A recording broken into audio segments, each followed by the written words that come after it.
Friends, आज के lecture में हम जो चीज़ देखने वाले हैं वो टाइप्स ऑफ सैम्पलिंग है, जो कि हमारे एमपीपीएससी के पेपर 3 में मैथमेटिक्स जो जुड़ा है टॉपिक और स्टैटिक्स के अंदर वाली जो चीज़ आती है वो उस पर ये बिल्कुल अलग अलग ही टॉपिक है। बेसिकली ये टॉपिक यूजीसी नेट में पूछा जाता है और इसके पीछे की मंशा अपन ने जो देख लिया था स्टैटिक्स में, जैसे पूरा डेटा का खेल होता है और किस तरीके से डेटा को हम समझते हैं और चीज़ों को, है ना, लेके जाते हैं। उन सब के पीछे का कारण था कि ये हमने स्टैटिक्स को डाला था और इसी चीज़ को जब हिंदी में बोला जाता है प्रादर्श के प्रकार के रूप से जाता है। तो सबसे पहले देखते हैं कि प्रादर्श मतलब सैम्पलिंग क्या है ये चीज़। तो इसकी डेफिनेशन होगी, it is the selection of subset मतलब sample of a individual from within a statistical population to estimate characteristics of the whole population। अब इस चीज़ को, पूरी बकवास को भूल जाइए 2 सेकंड के लिए, जो मैं बोल रहा हूँ उस पर ध्यान दीजिएगा। मान के चलिए आप एक डिस्ट्रिक्ट में रहते हैं जिसका नाम है इंदौर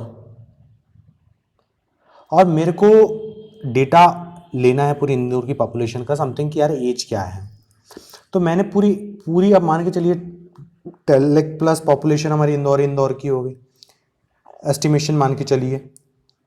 उसके बाद आपको वहाँ का डेटा लेना है, तो इतने सारी बड़ी पॉपुलेशन का हर एक घर जाने से कोई मतलब नहीं, तो आप सर्टेन अमाउंट ऑफ सैंपल ले लोगे यहाँ से, मतलब बड़े में से छोटा हिस्सा लेके और फिर पूरे इस चीज़ की कैरेक्टरिस्टिक बताना हमारी सैम्पलिंग होती है। आप जैसे चावल की दुकान में चावल खरीदने जब जाते हैं तो आपके पास वहाँ सैंपल्स दिखाए जाते हैं छोटे छोटे, फिर आप 1 किलो लेके जाते हो, उससे आपको अंदाज़ा लग जाता है कि पूरी 25 किलो की कट्टी में वैसा ही चावल होगा। 50 किलो की कट्टी होती है, 25 किलो की होती है, तो आप सर्टेन अमाउंट ऑफ सैंपल वहाँ से पिक करते हो और उस हिसाब से आप जज करते हुए पूरे सामान को लेते हो। तो अब डेफिनेशन में अब हम आते हैं, it is the selection of sample of individual द्वारा लिया गया within the statistical population, मतलब वो हमारा पूरी कट्टी हो गई, to estimate the characteristics of whole population. समझ गए? सबसेट लियो आप, सर्टेन अमाउंट ऑफ पॉपुलेशन, मतलब इसमें पॉपुलेशन से आप इस तरीके से मत देखिए, सैम्पलिंग में पॉपुलेशन कहा गया है मतलब कोई भी एलिमेंट हो सकता है, कोई भी थिंग हो सकती है, उसके बारे में बात कही है। तो ये चीज़ होती है सैम्पलिंग, ये कहलाती, मतलब होल बड़ी चीज़ का छोटा सा हिस्सा जो उस बड़ी चीज़ की पूरी कैरेक्टरिस्टिक को दर्शा दे, वो सैम्पलिंग होती है। तो सवाल आता है इसकी ज़रूरत क्यों पड़ी? सीधी बात है, टाइम कंज्यूमिंग होता है ना। आप एक एक गिनती नहीं कर सकते। एस्टिमेशन निकालने के लिए जब रिसर्च फील्ड में रिसर्चर्स जाते हैं तो वो सैंपल्स के बेसिस पे अपनी रिसर्च को पूरी प्रोसीड करते हैं, क्योंकि पूरा चीज़ तो होना नहीं होता। मान के चलिए आप टाइप के बारे में पढ़ेंगे तो आप वहाँ के कुछ लोगों के बारे में जान लेंगे, उस हिसाब से आप अपना जजमेंट पास कर देंगे कि ये ट्राइब इस तरीके से हरकतें रखती हैं, है ना कि नहीं। तो ये काम होता है सैम्पलिंग का। अब सैम्पलिंग होती है 2 प्रकार की, एक होती है प्रोबेबिलिटी वाली और एक होती है नॉन प्रोबेबिलिटी। मतलब आप सैंपल में से कोई भी चीज़ पिक करते हो तो वहाँ से जो चीज़ आएंगी उनके आने की प्रोबेबिलिटी ज़्यादा होती है, वहीं नॉन प्रोबेबिलिटी में अकरेंस कम होती है। लेकिन सवाल में आता है कि इनको फिर डिवाइड ही क्यों करें, सैंपल फिर करो ही मत ना नॉन प्रोबेबिलिटी का।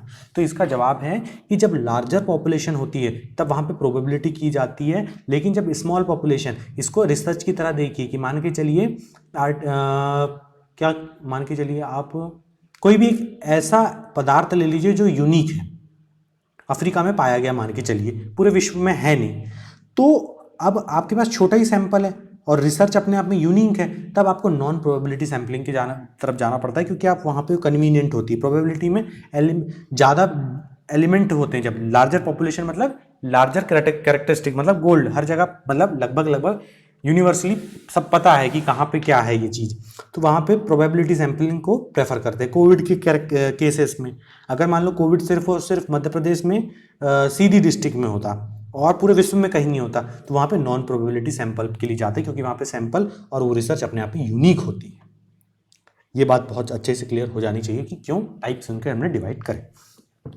फिर प्रोबेबिलिटी सैम्पलिंग में बहुत सारे टाइप्स होते हैं, simple random, systematic random, stratified, multi stage. फिर नॉन प्रोबेबिलिटी में convenience sampling, snowball sampling, quota sampling और जजमेंट सैम्पलिंग होती है। तो दोस्तों सवाल आता है कि यार ये नया टॉपिक जुड़ा हुआ है, हमको सैम्पलिंग क्या होती है ये पता होना चाहिए, इसके टाइप्स पता होना चाहिए और हर सैम्पलिंग के मेरिट्स डिमेरिट्स पता होना चाहिए। उसके अलावा इसके बारे में जजमेंट पास करना इस सिचुएशन में हमारे पास नहीं है, क्योंकि किस तरीके का क्वेश्चन आएगा ये सबके लिए नई बात होगी। तो कोई भी ये कमेंट कह दे कि इतना ही आएगा, ये आएगा, वो आपको बेवकूफ़ बना रहे हैं। हम अपने लेवल का बेसिक कर सकते हैं, क्योंकि बाकी की अगर यूनिट देखो 30 मार्क्स में तो सिर्फ यही एक पार्ट है जो अपने आप में यूनिक है, बाकी तो आपकी 99% आपकी यूनिट आपके कब्जे में, 1% के लिए आप इतने परेशान होने से कोई मतलब नहीं। इसलिए सतह ज्ञान और बेसिक ज्ञान होना इस समय जरूरी है। उसके अलावा मैं नहीं मानता कि इसमें ज़्यादा अपनी ऊर्जा को बर्बाद करना चाहिए। तो अब प्रोबेबिलिटी सैम्पलिंग क्या होती है ये देखते हैं। प्रोबेबिलिटी सैम्पलिंग क्या है? It is the sampling method that selects random members of the population bye setting a few selection criteria. Few selection criteria मतलब वो टाइप्स ऑफ सैम्पलिंग में आ गया, किस तरीके से क्राइटेरिया सेलेक्ट कर रहे हैं, लेकिन parameter allow every member to have equal opportunities to have various sample. कुल मिला के ये बात है कि आपकी सिलेक्शन के चांसेस प्रोबेबिलिटी ज़्यादा रहती है इसमें, ये बात इसमें कहा जाता है। बिल्कुल भी आप एक्सक्लूड नहीं होते इस सैम्पलिंग में। अब इसके टाइप्स देखते हैं। Simple random sampling. Simple random sampling कुछ भी नहीं है दोस्त, ये एक सैम्पलिंग है। मान लो 1 2 3 4 5 6 7 8 9 10 ये मान लो आंकड़े रखे हुए हैं, तो इनमें से किसी को भी रैंडमली पिक करना, ये हमारी हो जाती है simple random sampling, in which every member of a study population has equal chances of selection. बस, इसके अलावा कुछ भी है नहीं। तो इसके मेरिट्स आ जाएंगे, सिंपल ईजी है। डिमेरिट्स क्या हो जाएंगे कि कन्वीनियंट नहीं है, कन्वीनियंट तो है बट ऐसा है कि टाइम कंज्यूमिंग बहुत ज़्यादा है, फास्ट नहीं है। Systematic sampling.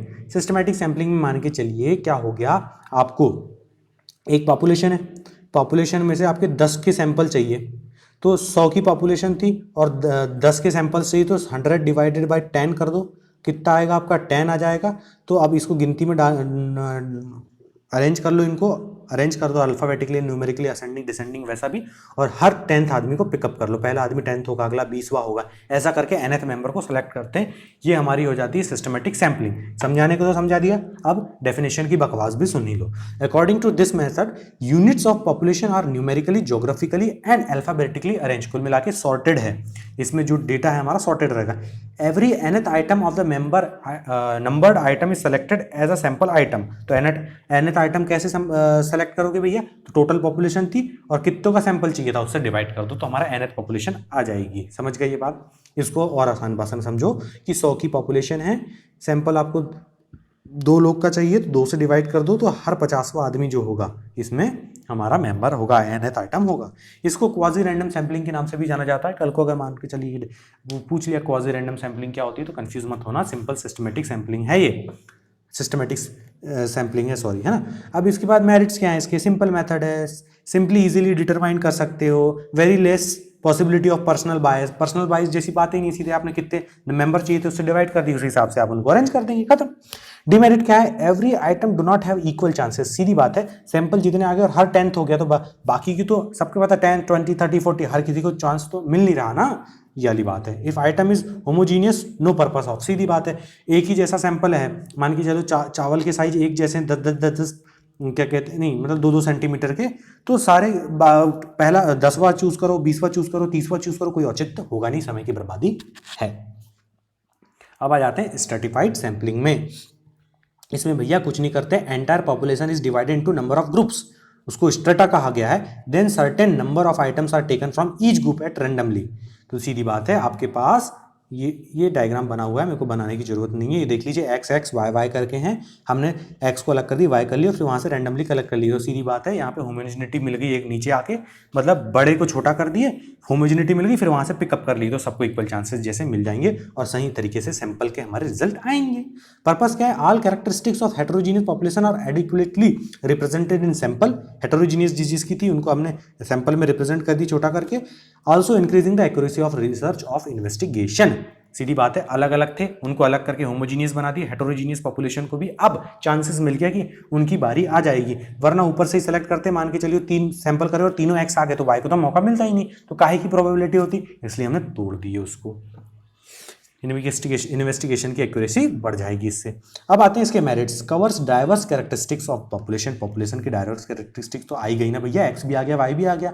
Comparative analytics of data becomes possible. Compare करते हुए हम डेटा को एनालिस कर सकते हैं कि भैया एक्स में ये है, वाई में ये है, दोनों में क्या क्या कमी है, क्या क्या अच्छा है, क्या क्या बुरा है, सब देख सकते हैं। रिलायबल एंड आउटपुट रिजल्ट, मतलब सीधी बात है ये रिलायबल है और रिजल्ट जो भी आएगा मीनिंगफुल आएगा, बकवास चीज निकल के नहीं आएगी। अब देखते हैं इसके demerit, suitable only when complete knowledge about diverse characteristics of population. सीधी बात है, रिसर्चर सैंपल लेने गया, उसको ज्ञान ही नहीं है कि भैया वाई लोग भी रहते हैं और एक्स ही को बड़ा मान लिया और एक्स को ही तोड़ते जा रहा था, उससे बड़ा बेवकूफ कोई होगा ही नहीं और लिमिटेड स्कोप ही उसका हो जाता है। इसका एक और डिमेरिट है और समय की बर्बादी हो जाएगी। If population is small it is difficult to further divide into smaller group, यानी कि बड़े लोगों के लिए ही बड़े पैमाने में ही इसका यूज करने का औचित्य है, अदरवाइज भैया कोई औचित्य नहीं इसका करने का।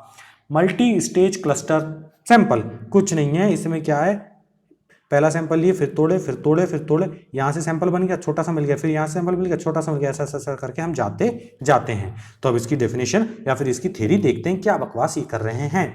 It is carried out in multiple stage, सीधी बात है, मल्टीपल स्टेज है तो मल्टी स्टेज पे जाएगा ही, कैसी बात हो गई ये। तो फर्स्ट स्टेज क्या है, universe is divided into some cluster then cluster are selected randomly, मतलब सीधी बात है यूनिवर्स था इतना बड़ा, इतना बड़ा यूनिवर्स था, यहाँ से क्लस्टर बना दिए टुकड़े टुकड़ों में, है ना, क्लस्टर बना दिए, फिर रैंडमली उस क्लस्टर को सेलेक्ट कर दिए। सेकंड स्टेज, अब में क्या होगा, first stage samples are again sub divided into some cluster and again this cluster are selected randomly. तोड़ते जा रहे हो तुम, ऊपर से छोटे को छोटा करते जा रहे हो और ये तब तक चलता जाएगा, ये स्टेप सेकंड के बाद थर्ड सैंपल को अगेन तोड़ते जाओगे, वही बकवास होती जाएगी। This is done till the sample size is reduce to reasonable extents, मतलब जो सबसे पॉपुलेशन सैंपल की जो हेटेरोजेनिटी थी हमने उसको इतना तोड़ दिया कि हम इस पैमाने पे आ गए कि अब भैया यहाँ से हम कैलकुलेशन करना चालू कर दें। अब इसके मेरिट्स डिमेरिट्स देख लेते हैं। No sampling frame of population required, इसमें सैम्पलिंग का फ्रेम की जरूरत नहीं, मतलब सीधे कूड़ा कचड़ा एक साथ ला दो, सबसे बड़ा मेरिट तो यही है। Most feasible for larger population के लिए फिजिबल है। नेगेटिव क्या है, सेवरल सैम्पलिंग लिस्ट बनानी पड़ती है, need more man power, time exhausting वाली है, एरर नहीं होना चाहिए मन, ऐसा नहीं कि तुमने सेकंड स्टेज में रिपीटेटिव कर दी और थर्ड में वही जा रहे हो तो तुम्हारा तो पूरा समय बर्बाद हो जाएगा। अब आ जाते हैं नॉन प्रोबेबिलिटी, जहाँ पे सिलेक्शन की प्रोबेबिलिटी नहीं है और ये कहाँ की जाती है, यूनिक रिसर्च फील्ड में की जाती है, जहाँ पे सैंपल आपका बहुत छोटा होता है।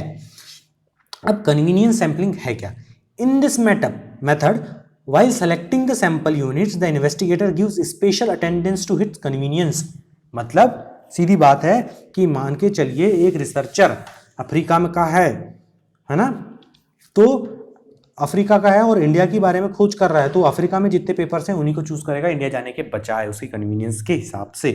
तो यहाँ पे देखिए एक सैंपल था, है ना, ये सैंपल दिया हुआ था, उसके बाद उसने उसकी कन्वीनियंस के हिसाब से कोई भी डेटा उठा के यहाँ पे पकड़ दिया, अपनी कन्वीनियंस के हिसाब से उसने इस सैंपल को लिया, तो इसलिए ये कन्वीनियंस सैम्पलिंग होती है, क्योंकि भैया उसके पास बचा ही बहुत, मतलब ये अपने आप में डेवलपिंग स्टेज में है, बहुत यूनिक रिसर्च है, उसके पास उतना ही नॉलेज था जो अवेलेबल है, उसने अपनी कन्वीनियंस के हिसाब को पिक कर लिया और उस पर रिसर्च आगे प्रोसीड कर दिया। ये हो जाती है नॉन प्रोबेबिलिटी की कन्वीनियंस सैम्पलिंग। इसके मेरिट्स क्या है, इकोनॉमिकल है, सीधी बात है, जो अपने पास में होगा जो कन्वीनियंट होगा वही करेगा। सुटेबल फॉर पायलट सर्वे, मतलब सर्वे से पहले जो बीटा होता है ना, ऐप बनता है, ऐप से पहले बीटा ऐप होता है जिसमें जितने भी रिसर्च एंड डेवलपमेंट के काम किए जाते हैं, एक्सपेरिमेंट्स किए जाते हैं, तो पायलट सर्वे के लिए बहुत अच्छा है। ईजी कमांड है, that mean easily located and contacted bye investigator, मतलब कोई भी काम कर रहा है ना वो, तो वो अपनी लोकेशन के हिसाब से और जो कांटेक्ट में रहेगी इन्वेस्टिगेटर के पास, तो उसको अच्छे से कमांड कर पाएगा कौन सी चीज़ को पिक कर रहे हैं, क्योंकि कन्वीनियंस सैम्पलिंग है ये।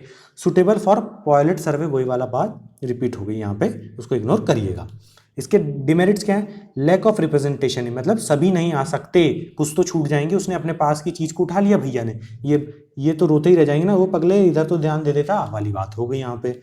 पर्सनल प्रेजुडाइज, सीधी बात है, पूर्वाग्रहों से ग्रसित रहेगी ये, क्योंकि उसको जितना ज्ञान है, जो अपने दिमाग में भसड़ पहले से पची हुई है ना, नई चीज़ को लर्निंग की कैपेसिटी के हिसाब से देखा नहीं, क्योंकि वो तो कन्वीनियंस के हिसाब से देख रहा है कि मेरे काम की तो ये है, और अनसेटिस्फैक्टरी रिजल्ट आएंगे क्योंकि यहाँ पे प्रेजुडाइज है।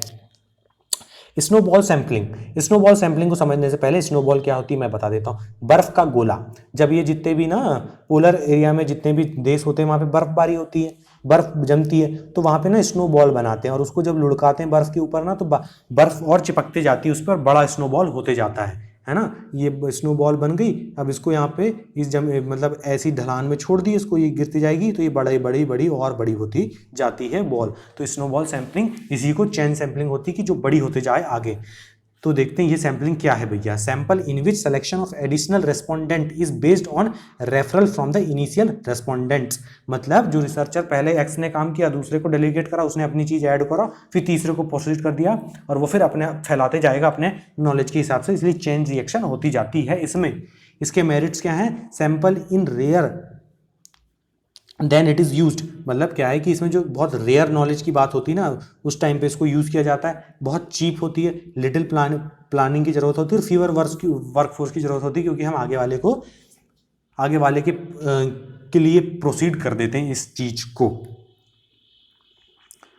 तो आई थिंक ये समझ में आ गया होगा कि बेसिक सबसे पहले इसको जितना ज्ञान था, उसने जिस ज्ञान के साथ अगले वाले के प्रोसेस करे, उसने उसके पास की जो ज्ञान चीज़ वो एट्रीब्यूट्स दिया, तो टूटते जाती है। इस तरीके से ये सैम्पलिंग होती जाती है कि हमने ये डेटा लिया, फिर अगले ने डेटा ये लिया, इस तरीके से होता है। तो मेरिट डिमेरिट क्या है? Little control over the sampling method. मैंने सीधी बात है, तुमने अपने काम का हिस्सा करके अपने डेटा को दिखा के सामने वाले के पास फॉरवर्ड कर दिया, तो कंट्रोल तो तुम्हारा उसके पास रहा नहीं ना। Representation of sample is not guaranteed, इसमें रिप्रेजेंटेटिवनेस नहीं रहती कि क्या सही है और किस तरीके को हम रिप्रेजेंट कर रहे हैं, क्योंकि हर जगह अपना आदमी यूनिकनेस उस सैम्पलिंग में ऐड ऑन करेगा। उसके बाद आती है quota sampling. The item of the population are सब divided into various groups and then quota number of item to be selected from each sub group is fixed. कुल मिला के भैया दिमाग लगाओ, ये ओपिनियन पोल जब होता है ना, तो ओपिनियन पोल जब होता है तो थोड़ा सा सैंपल ले लेते हैं और उन लोगों से पूछ के उस हिसाब ओपिनियन पोल चलते हैं। इसका एग्जांपल है, बाकी एक रियल लाइफ एग्जांपल देता हूँ कि फीमेल नेल पेंट सेलेक्ट करना है, तो हमने उनकी एज ग्रुप से उनको डिवाइड कर दिए, है ना। 11 से 12 की उम्र, 22 से 23 की उम्र और 31 से 40 की ग्रुप में हमने उनको फर्दर डिवाइड कर दिए। फिर उनको बोले कि आपको कौन कौन से रंग के पसंद है, तो उन्हें 4, 5, 6 मतलब बोले हमको इतने इस टाइप का नेल पेंट पसंद है। 22 से 30 वाली ने बोली हमको 6 लड़कियों ने इस तरीके का पसंद है, इनने बोली हमको इस टाइप का पसंद है। उसके बाद हम पर्सनल जजमेंट से कंक्लूजन निकालते हैं। एक बार मैं अब डेफिनेशन इसको बताता हूँ। The item of the population are सब डिवाइडेड इनटू वेरियस ग्रुप। ये देखो, ये पूरा नेल पेंट थे, उनको हमने एज के हिसाब से पहले सब ग्रुप में डिवाइड कर दिए और फिर प्रोसीड कर रहे थे आगे।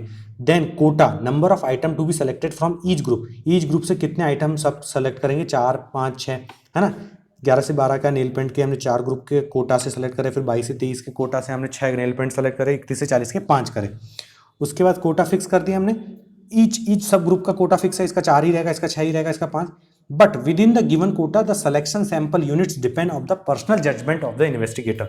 उसके बाद किसके कितने कोटा को सेलेक्ट करेगा वो पर्सनल जजमेंट के ऊपर डिपेंड करता है, रिसर्चर के ऊपर। इस तरीके से ये चीज चलती है कि किस तरीके से हमने एज ग्रुप में पहले ग्रुप को डिवाइड कर दी, फिर कोटा डिसाइड कर दी कि ये इतने को सेलेक्ट करेंगे, इतने को मतलब इसका इतना इतना लेंगे, मतलब 11 से 12 की उम्र की लड़कियों के हम इतने नेल पॉलिश लेंगे, 22 की इतने नेल पॉलिश सेलेक्ट करेंगे, इनकी पसंद जो जो थी उस हिसाब से। उसके बाद हम देखेंगे कि किसको क्या पसंद आ रहा है, वो पर्सनल जजमेंट के हिसाब से होगा। तो इसके मेरिट्स क्या है? Reliable results if investigator skilled और एक्सपीरियंस है। अगर उसको पूरा ज्ञान है इस चीज़ का तो ही ये उसका पर्सनल जजमेंट सही तरीके से आएगा। अगर उसको एक्सपीरियंस ही नहीं रिसर्चर को, तो कितना गलत डिसीजन आएगा। इकोनॉमिकल है, सस्ता है भैया। डिमेरिट्स वही पर्सनल प्रेजुडाइज तो इसमें हो गई होगा। Not possible to estimate sample error, जो एरर होगी उसको हम डिफाइन नहीं कर पाएंगे इसमें सही तरीके से। अब आ जाती है जजमेंट सैम्पलिंग। इसको परपोसिव सैम्पलिंग भी कहते हैं और डेलिबरेट सैम्पलिंग भी कहते हैं। The choice of sample item depends exclusive on the judgement of investigator, मतलब वो अपनी जजमेंट के हिसाब से सेलेक्ट करेगा सैंपल के आइटम्स को। Selection is deliberate and is based on own ideas of investigator about the sample. इसलिए इसमें एक्सपीरियंस सैंपल मतलब इन्वेस्टिगेटर होना बहुत जरूरी है। नौ सीखिया होगा तो ये तो गड़बड़ कर देगा आइटम सिलेक्शन में। It chances of inclusion of some item in the sample is very high while other is very low. मतलब कौन सा सेलेक्ट करेगा उसका जजमेंट। मान लो एक ही आइटम की तरफ फोकस ज़्यादा कर दिया तो कई की तो सिलेक्शन की हाई हो जाएगी रेट और कई की बहुत लो हो जाएगी।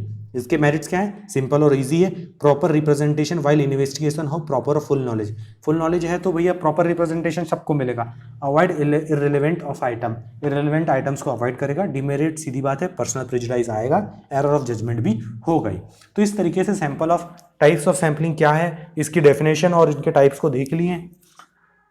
बाकी ये कंटेंट मतलब ये टॉपिक अपने आप में यार यूनिक है, तो कमेंट नहीं कर सकते कि क्या पूछा जा सकता है। हमारा मकसद सिर्फ बेस और फंडामेंटल्स को टच करना होगा। अगर फर्दर इससे एसोसिएटेड कुछ मुझे जानकारी इन्फॉर्मेशन मिलेगी तो मैं बिल्कुल आप लोगों के सामने रिकॉर्ड्स लेक्चर करके आपके साथ शेयर करूँगा। अभी के लिए तो इसको इतना ही समझते हैं। इसके अलावा हमारे को आप बिल्कुल डोनेट कर दीजिए, डोनेट कर सकते हैं, तो लिंक आपको डिस्क्रिप्शन में मिल जाएगा। किसी भी लेवल का डोनेशन बहुत ज़रूरी है। सब्सक्राइबर्स की भी हमको नीड है कि हमारा चैनल अभी मोनेटाइज नहीं हुआ। आप लोगों का प्यार, आप लोगों का साथ मिलना बहुत ज़रूरी है। आप बाकी के लेक्चर्स प्लेलिस्ट में चेक कर सकते हो। डिस्क्रिप्शन में भी बहुत यूज़फुल लेक्चर्स की लिंक आपको मिल जाएगी। मिलते हैं हम नेक्स्ट लेक्चर में। आप सभी का बहुत बहुत धन्यवाद।